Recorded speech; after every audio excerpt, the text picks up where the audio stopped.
Pag sinasabi mong pure, hindi naman ibig sabihin po na hindi ka na nagsisinungaling, hindi ka na gumagawa ng hindi, whatever, ganon. Hindi ko sinasabing ganon. When I say pure, it's the God in you ang nagre-reign. Siya yung nasa puso mo, sa buhay mo, na ina-acknowledge nyo. You can never be pure. You can never be noble or beautiful kung hindi kayo align sa Panginoon sa loob. Whatever religion you have, okay? Whatever religion you have. Kailangan lang po, meron tayong tinatawag na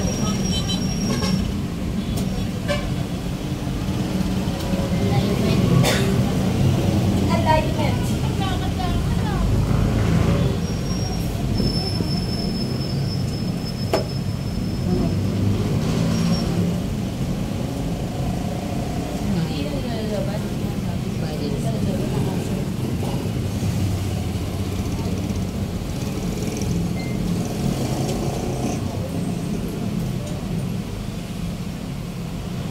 Okay? Pag sinasabing alignment, yung spirit aligned with the mind, with the heart, and the body.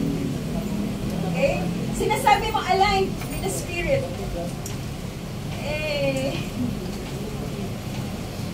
Pag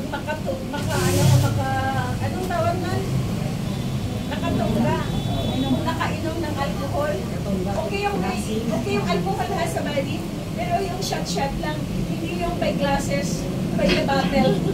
At saka yung ano na, sumusuka na sa gilid. Hindi yun yung alignment na tinatawag.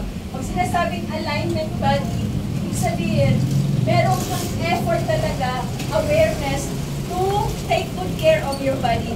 Yes. In fact, ito yung sinasabi ko sa family ko, sa tatlong anak ko. Mga anak, take good care of yourselves for me, and I will take good care of myself for you. Ano ibig sabihin nun? Kailangan alagaan ko ang body ko, ang katawan ko, kasi kung magkasakit ako, babantayan nila ako. May mga ano sila, may mga appointment sila, may mga activities sila. Natutuwa sila sa mga kinakausap nila, nag-dictate sila, tapos ito ako may sakit. Di ba mag-a-absent yan sila? Di ba uunahin nila ako? O di ba na-distract ko sila dahil dapat natutuwa sila sa mga content nila? Ito ako, inaalagaan nila. Di ba I'm not making good for them? But if I take good care of myself, may date sila, 100% sila sa date nila. Ako naman, pag sila nagkasakit, may date ako, nati-disrupt din ako, di ba? Hindi rin ako makakapag 100% sa date ko. Na ibig sabihin ko sa date, hindi yung man and woman ang date ha. Date with friends, date with business partners, yes. Date with whatever. Di ba? Kayo naman. Ibang class, ay, sige na kayo sa inyo. Sige na kayo sa ano nyo. Sige na kayo sa phone nyo. Go na. Okay, so, sa mga mag-asawa, sa magpamilya, nanay and anak, and tatay and anak, okay? Say to them, it's a commitment actually. I will take good care of myself for you. Please take good care of yourself for me.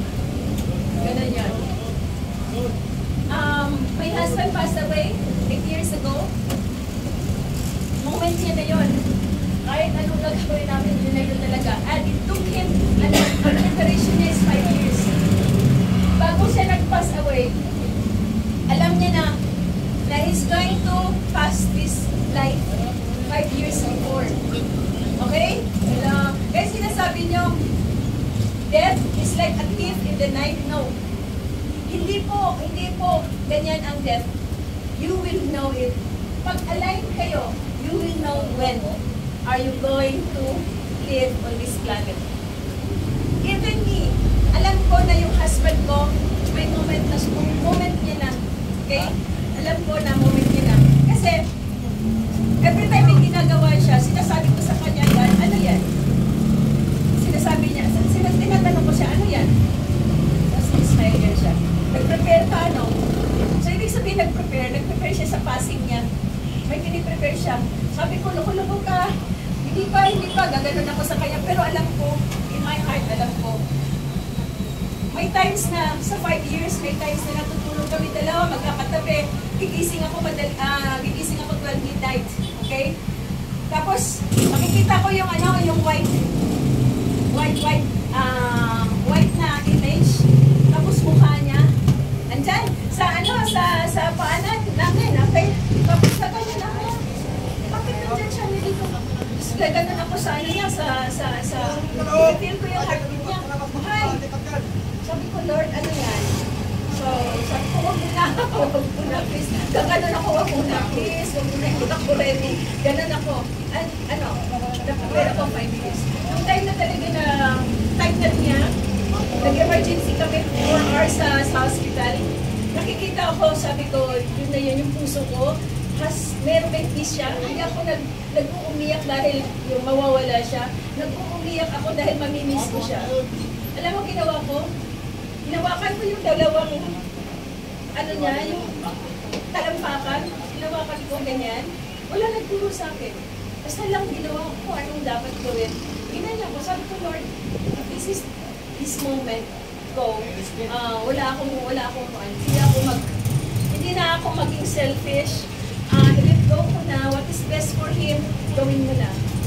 After 4 hours, nilipat siya sa ICU. Tulog. Okay? Ang daming ginagawa sa kanya na pabalik yung so heartbeat niya. And then after the third time, hindi na talaga siya makarecover. But tulog siya. No pain talaga. Walang pain. So, yun. And then, kompleto kami lahat. Andyan yung tatlong anak mo, tapos ako. And then, yung monitor niya, di ba may monitor yan siya sa heartbeat? 140 palagi. Tapos sabi ni Christina, Ma, grabe, kahit nandiyan na si Papa, yung hanggang buhay na, ang message sa'yo, I love you pa rin. 140. Grabe, Ma, ayaw matigil yung 140. Wala nang 140 pa rin. So, hello po.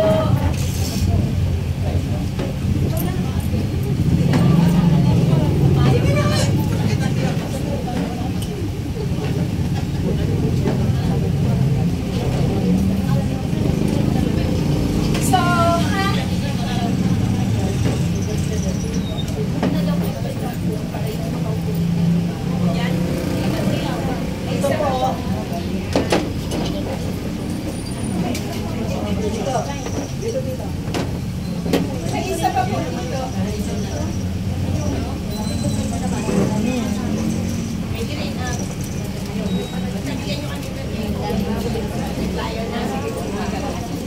Okay, good morning ulit. Okay, so again, anong na-learn nyo? Death does not come like a thief in the night. Okay, yung death, kapag hindi ka alive, yun, parang magnanakaw yan. Basta na lang kakatok at tutuloy ka. Okay? But if you are alive, if your mind, your heart and body are alive, you will know when. And you will be ready. So ready. Sa amin lahat, ready lahat. Pera, everything. Tapos we have family here in Manila. And in North Luzon and South Luzon, may mga kami, because we are community, nagkaroon sila ng convention sa Davao City. And then, paalis na sila, that morning, mga 9 o'clock, 10 o'clock ng umaga, aalis sila. Nag-pass away yung asawa ko 1 o'clock sa madaling araw. So, lahat sila, nag-cancel ng flights.